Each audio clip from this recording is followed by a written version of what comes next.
നിങ്ങൾക്കറിയാം, ഏതാനും മാസങ്ങൾക്ക് മുമ്പാണ് നമ്മുടെ കേരളത്തിൽ ഒരു മുസ്ലിം വിദ്യാർത്ഥി തലയിൽ തട്ടം ധരിച്ചെത്തിയതിൻ്റെ പേരിൽ ആ വിദ്യാർത്ഥിയെ സ്കൂളിൽ നിന്നും മനസ്സിൽ വർഗീയത നിറഞ്ഞ ചില കന്യാസ്ത്രീകൾ പുറത്താക്കുകയുണ്ടായി. ആ ഒരു സംഭവം അന്ന് വലിയ രീതിയിൽ ചർച്ചയാവുകയും വിവാദമാവുകയും ഒക്കെ ചെയ്തിരുന്നു. അന്ന് അതുമായി ബന്ധപ്പെട്ടുകൊണ്ട് വലിയ രീതിയിലുള്ള പ്രതിഷേധ സ്വരങ്ങൾ കേരളത്തിലെ നല്ലവരായ ആളുകളിൽ നിന്നുമുണ്ടായി. എന്നാൽ വീണ്ടും അത്തരത്തിലുള്ള ഒരു സംഭവം ഇപ്പോൾ കൊല്ലത്തൊരു സ്കൂളിൽ സംഭവിച്ചിരിക്കുന്നു. കൊല്ലത്തെ ഒരു എയ്ഡഡ് സ്കൂളിൽ ദർസിൽ പഠിക്കുന്ന മുസ്ലിം കുട്ടികൾക്ക് അഡ്മിഷൻ നിഷേധിച്ചു എന്നുള്ളൊരു വാർത്തയാണ്. കൊല്ലത്ത് ശാസ്താംകോട്ടയിൽ എയ്ഡഡ് സ്കൂളിൽ ചേരാനെത്തിയ ദർസിലേതുൾപ്പെടെയുള്ള മുസ്ലിം വിദ്യാർത്ഥികൾക്ക് അഡ്മിഷൻ നിഷേധിച്ചെന്ന് പരാതി. ഡോക്ടർ CT ഈപ്പൻ മെമ്മോറിയൽ RHSലെ പ്രധാന അധ്യാപികയ്ക്കെതിരെയാണ് പരാതി. വെള്ളവസ്ത്രവും തലപ്പാവും ധരിച്ചെത്തിയ വിദ്യാർത്ഥികളെ സ്കൂളിൽ പഠിപ്പിക്കാനാകില്ലെന്ന് ഹെഡ്മിസ്ട്രസ് പറഞ്ഞെന്നാണ് ആരോപണം. പുതിയ അധ്യയന വർഷം ആരംഭിച്ചപ്പോൾ കുട്ടികളെ ചേർക്കാൻ വേണ്ടി സ്കൂളിലെത്തിയ രക്ഷിതാക്കൾക്ക് അവിടെയുള്ള ഒരു അധ്യാപികയിൽ നിന്നും ഉണ്ടായത് അവർക്ക് നേരിടേണ്ടി വന്നത് കടുത്ത അവഗണനയും വിവേചനവുമാണ്. മുസ്ലിം സമുദായത്തിൽപ്പെട്ട കുട്ടികൾക്ക് അഡ്മിഷൻ നൽകാൻ മനസ്സിൽ വർഗീയത നിറഞ്ഞ ആ അധ്യാപിക ഒരിക്കലും തയ്യാറായില്ല. വെള്ള വസ്ത്രവും തൊപ്പിയും ഇട്ട കുട്ടികളെ ഇവിടെ പഠിപ്പിക്കാൻ പറ്റില്ല എന്ന് പറഞ്ഞുകൊണ്ടാണ് ദർസിൽ പഠിക്കുന്ന വിദ്യാർത്ഥികൾക്ക് ആ അധ്യാപിക അഡ്മിഷൻ നിരസിച്ചത്. കൊല്ലം ഡോക്ടർ CT ഈപ്പൻ മെമ്മോറിയൽ RHSലെ പ്രധാന അധ്യാപികയ്ക്കെതിരെയാണ് പരാതി. ആ സ്കൂളിലെ അധ്യാപികമാരും അതോടൊപ്പം PTA പ്രസിഡന്റ് അടക്കമുള്ള സ്കൂളിലെ ഭാരവാഹികൾ തന്നെയാണ് ഇവർക്കെതിരെ പരാതിയുമായി മുന്നോട്ട് വരുന്നത്.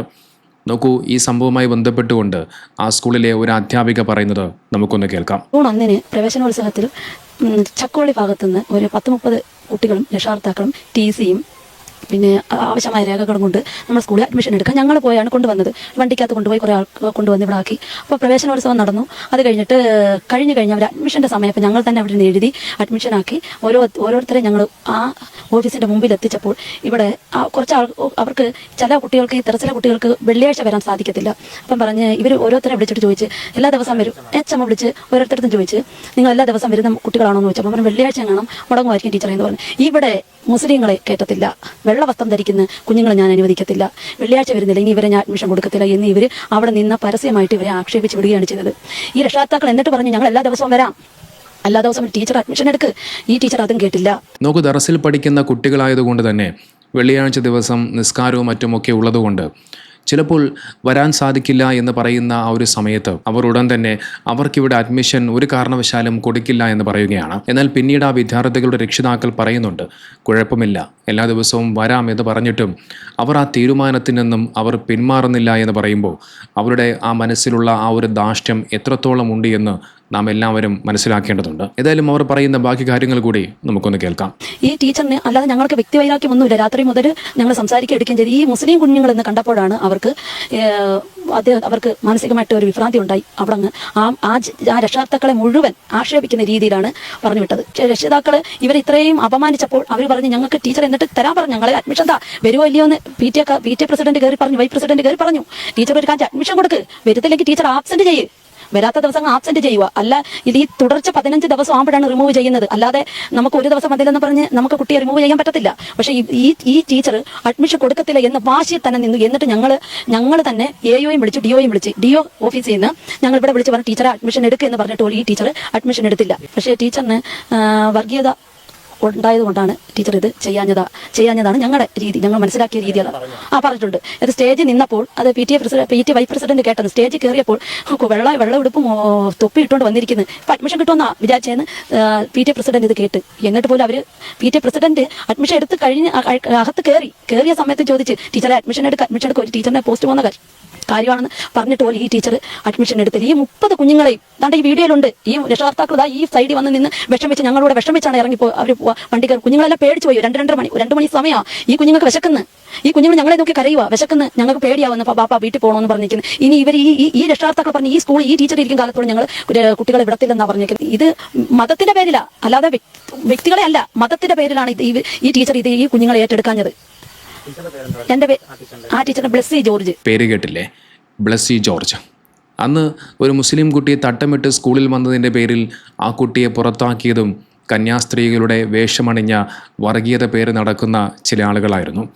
ഇവർക്കൊന്നും അവരുടെ മതത്തിൽപ്പെട്ട പള്ളിയിലെ അച്ഛന്മാർ വെള്ള വസ്ത്രം ധരിക്കുന്നതും കന്യാസ്ത്രീകൾ അവരുടെ മതത്തിൻ്റെ ഭാഗമായിട്ടുള്ള വേഷം ധരിക്കുന്നതൊന്നും അവർക്ക് യാതൊരുവിധ പ്രശ്നവുമില്ല. നേരെ മറിച്ച് മുസ്ലിം കുട്ടികൾ അവരുടെ മതപരമായിട്ടുള്ള വസ്ത്രങ്ങൾ ധരിച്ചാൽ അവിടെ മാത്രമാണ് ഇത്തരം ആളുകൾക്ക് പ്രശ്നമായി മാറുന്നത്. നോക്കി, ഇവരെയൊന്നും ഒരിക്കലും അധ്യാപികയെന്ന് വിളിക്കാൻ കഴിയില്ല. കാരണം ഒരു യഥാർത്ഥ അധ്യാപികയ്ക്ക് കുട്ടികളെ മതത്തിൻ്റെയും അവരുടെ വസ്ത്രത്തിൻ്റെയും പേരിൽ ഒരിക്കലും വേർതിരിച്ച് കാണാൻ കഴിയില്ല. ഇവരൊക്കെ എങ്ങനെ അധ്യാപികയായി മാറി എന്നുള്ളതാണ് ഞാൻ ചിന്തിച്ചു പോകുന്നത്. ഇവിടെ ഒരു കാര്യം നമ്മൾ ആലോചിക്കേണ്ടതുണ്ട്. ഈ ഒരു സംഭവം നടന്നത് ഏതെങ്കിലും സ്വകാര്യ അൺഎയ്ഡഡ് സ്കൂളിലല്ല. നേരെ മറിച്ച് ഗവൺമെൻറ്റിൻ്റെ ഫണ്ടും ജനങ്ങളുടെ നികുതി പണവും വാങ്ങി പ്രവർത്തിക്കുന്ന അധ്യാപകർക്ക് ശമ്പളം സർക്കാർ നൽകുന്ന ഒരു എയ്ഡഡ് സ്കൂളിലാണ്. സ്കൂൾ കെട്ടിടം ഒരുപക്ഷെ ഒരു വ്യക്തിയുടെയോ അല്ലെങ്കിൽ ഒരു സമുദായത്തിൻ്റെയോ ആകാം.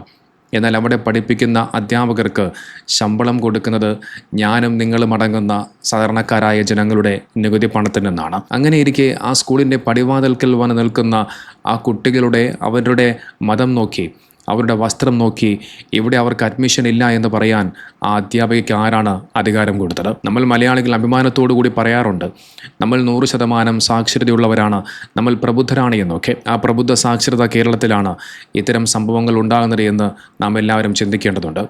ഉത്തരേന്ത്യൻ സംസ്ഥാനങ്ങളിൽ മാത്രം കണ്ടുകൊണ്ടിരുന്ന ഇത്തരം സംഭവങ്ങൾ ഇപ്പോൾ നമ്മുടെ കേരളത്തിലും നിരന്തരമായി സംഭവിച്ചുകൊണ്ടിരിക്കുന്നു. നോക്കൂ, വിദ്യാഭ്യാസം എന്നത് ഒരു കുട്ടിയുടെ അവകാശമാണ്. അതിനെ തടയാൻ ഇവിടെ ആർക്കും അധികാരമില്ല. ഒരു കുട്ടിയുടെ മതം നോക്കി, അവൻ്റെ വസ്ത്രം നോക്കി അഡ്മിഷൻ നിഷേധിക്കുന്ന മനസ്സിൽ വർഗീയത നിറഞ്ഞ ഇത്തരം ആളുകൾക്കെതിരെ മുഖം നോക്കാതെ കർശനമായ നടപടി സർക്കാരിൻ്റെ ഭാഗത്തു നിന്നും ഉണ്ടാകേണ്ടതുണ്ട്. നമുക്ക് വേണ്ടത് മതം നോക്കാതെ പരസ്പരം സ്നേഹിക്കുന്ന ഒരു തലമുറയാണ്. വിദ്വേഷം വിതയ്ക്കുന്ന വിദ്യാലയങ്ങളിൽ നിന്ന് സ്നേഹമുള്ള മനുഷ്യർ ഒരിക്കലും ഉണ്ടാകില്ല. കൊല്ലത്തെ ഈ ഒരു സ്കൂളിലെ അധ്യാപിക ചെയ്തത് കേവലം ഒരു അഡ്മിഷൻ നിഷേധിക്കൽ മാത്രമല്ല, നേരെ മറിച്ച് കേരളത്തിൻ്റെ മതേതര മനസ്സിനേറ്റ കനത്ത ഒരു പ്രഹരം കൂടിയാണ്. നോക്കി, ഇതുമായി ബന്ധപ്പെട്ടുകൊണ്ട് വരുന്ന വാർത്തകൾക്ക് താഴെ സംഘികൾ ആ അധ്യാപികയുടെ ഒരു മോശമായ പ്രവർത്തനത്തെ പിന്തുണച്ചു കൊണ്ടുവരുന്ന ചില കാഴ്ചകൾ കാണാൻ സാധിക്കുന്നുണ്ട്. അവർ പിന്തുണയ്ക്കും, കാരണം എതിർഭാഗത്തുള്ളത് മുസ്ലിമീങ്ങളാണല്ലോ. ഒരു മതത്തിൻ്റെ വേഷം ധരിച്ചുകൊണ്ട് സ്കൂളിലേക്കൊന്നും വരാൻ പാടില്ല എന്നൊക്കെയുള്ള ന്യായീകരണങ്ങളാണ് സംഘികൾ ഇതുമായി ബന്ധപ്പെട്ടുകൊണ്ട് പറഞ്ഞു വെക്കുന്നത്. എന്നാൽ അത്തരത്തിൽ ന്യായീകരിക്കുന്ന സംഘികൾക്ക് ഞാനൊരു വാർത്ത കാണിക്കാം. ശബരിമല വ്രതത്തിന്റെ ഭാഗമായി കറുപ്പെടുത്തു വന്ന വിദ്യാർത്ഥിക്ക് സ്കൂളിൽ പ്രവേശനം നിഷേധിച്ചതിൽ പ്രതിഷേധം. തൃശൂർ എളവള്ളിയിൽ ബ്രഹ്മകുളം ഗോകുലം പബ്ലിക് സ്കൂളിനെതിരെയാണ് ഹിന്ദു ഐക്യവേദി പ്രതിഷേധിച്ചത്. എളവള്ളി സ്വദേശിയായ വിദ്യാർത്ഥിയോട് യൂണിഫോം ധരിച്ചെത്തണമെന്ന് സ്കൂൾ അധികൃതർ ആവശ്യപ്പെട്ടതിനെ തുടർന്നാണ് പ്രതിഷേധമുണ്ടായത്. കണ്ടില്ലേ, ശബരിമല വ്രതത്തിന്റെ ഭാഗമായി കറുത്ത വസ്ത്രം ധരിച്ചു വന്ന ഒരു വിദ്യാർത്ഥിയെ ആ സ്കൂളിൽ നിന്നും പുറത്താക്കുകയാണ്. അതിനെതിരെ അന്ന് ഹിന്ദു ഐക്യവേദി പ്രതിഷേധവുമായി മുന്നോട്ട് വരുന്നുണ്ട്. അന്ന് ആ സമയത്ത് എവിടെ പോയി ഈ സംഘികളുടെ ന്യായീകരണങ്ങളൊക്കെ? തൊപ്പി വെച്ചു വരുന്ന കുട്ടികളും ചന്ദനക്കുറിയിട്ട കുട്ടികളും കുരിശുമാല ധരിച്ചു വരുന്ന കുട്ടികളും എല്ലാം നല്ല സൗഹൃദത്തിൽ തോളോട് തോൾ ചേർന്നുകൊണ്ട് ജീവിക്കുന്ന ഒരു നാടാണ് നമ്മുടെ കേരളം എന്ന് പറയുന്നത്. അത്തരത്തിൽ സാഹോദര്യത്തോടുകൂടി ജീവിക്കുന്ന ഈ കുട്ടികളുടെ മനസ്സിൽ വർഗീയത പേര് നടക്കുന്ന ഇത്തരം ചില ആളുകൾ ജാതിയുടെയും മതത്തിൻ്റെയും പേര് പറഞ്ഞുകൊണ്ട് അവരെ ഭിന്നിപ്പിക്കാൻ ശ്രമിക്കുകയാണ്.